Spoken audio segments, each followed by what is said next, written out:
Well, I think it's hugely significant for China and actually for everybody, since China is such an enormous player in climate change and a very big emitter. It's been a long business. A lot of experimentation has gone on.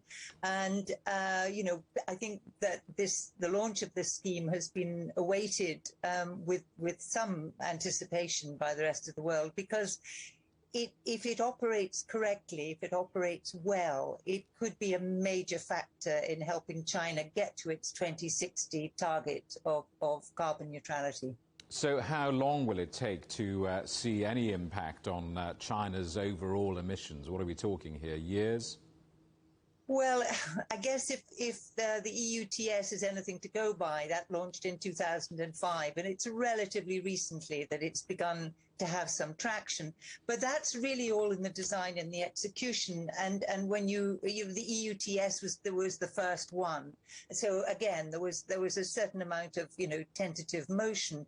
Also, when you start something like this, which is trying to drive a major transition, there's a lot of nervousness in the incumbent players. So everybody is really asking for a bit of indulgence at the beginning, so that they can adjust, they can see how it works, they can see how the system works. You don't want a shock to the system, but what you want is a comprehensive, well-designed system that you can ratchet up, that you can tighten up.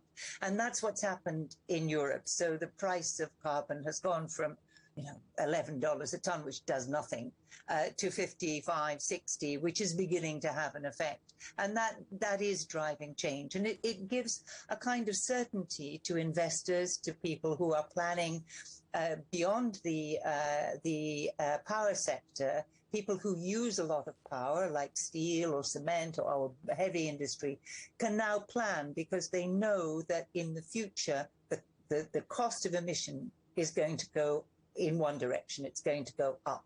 And so they should plan against that and invest against that. How will this be audited?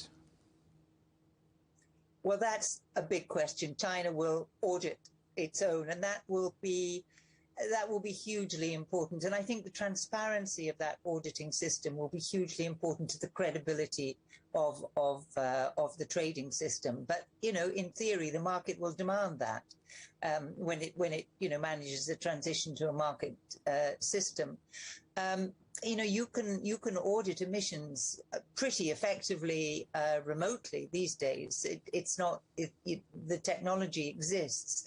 It will begin by self-reporting, I'm sure. And again, that's a system that is going to have to be built and checked and verified and seen to function to give the market confidence. I think the big plus for China is that as Europe moves into its next big phase of mitigation, which plans were announced just last week, and the disasters in Germany are, I think, going to put a lot of energy into those plans.